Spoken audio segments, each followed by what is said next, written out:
Gypsy auti kobota, mama ya mibu pene ya tuku misato. Ezali te mbala na ye ya liboso ete ya bota, kasi mbala eye ezali ya lolenge mosusu. Ezali ya kobota na mpasi te. Yango eponamaki epai ya minganga, pamba te mama azalaki na nzoto kolongono te. Nzoka nde nyonso elekaki malamu mpona ye. Gypsy na bebe bazali malamu. Poti na bakondisio po aza mutaka ya motema. Babetaki ngai baselele nga kisa nini ya anesthésie.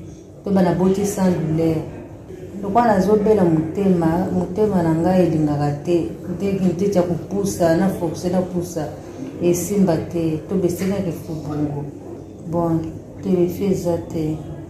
Ekelama na ebandeli ya 20e siècle tope ekeke ya tuku mibale. Kobota na pasi te epanzani lelo oyo makasi. Yango elakisi ete esengeli bapesa ntonga ya mono na espace péridural to na kati ya mikuwa ya mokongo.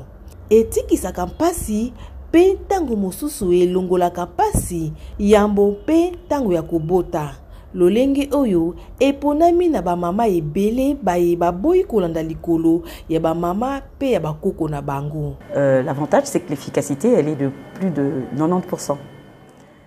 Malamu na yango mazali ete mwasi akobimisa mwana na bopete pasi ezali te kasi mwasi azali kaka nanu na boyebi pamba te akoki pe kokoma ete tonga yango ebongwama mpona kobota na lipaso to césarienne. Tango wana kobota na lipaso ekosalema tango mwasi azali na mayele manso.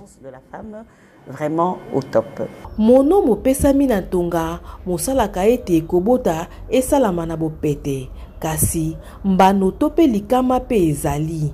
Lolenge moko pe na ba anesthésie. Likama lia tonga ya kobota ekoki kozala na mbano te soki elandelami malamu. Le premier est que lors de la ponction, il peut y arriver que la dure-mère soit lésée et de faire une brèche dure-mérienne qui sera à la fin ou au bout de quelques jours ou de quelques heures. Ya liboso na tango ya kopesa tonga ekoki kokoma ete dure-mère ezala lésée. Na sima ya mwa tango mokie to pe ya mwa mikolo, mwasi ayoka moto pasi makasi kasi akobika. Ya mibale kisi ya anesthésie. Sima ya bopesami na yango ekoki kobongola makambo ebele na nzoto lokola hypotension e kokumba ba bradycardie soki bakipe yango te ekoki komema ba mabe makasi epai ya mama na bebe. Ekoki pe kokoma ete mama ayoka lisusu ba contraction te pe ndenge ya kopusa mwana ezala te.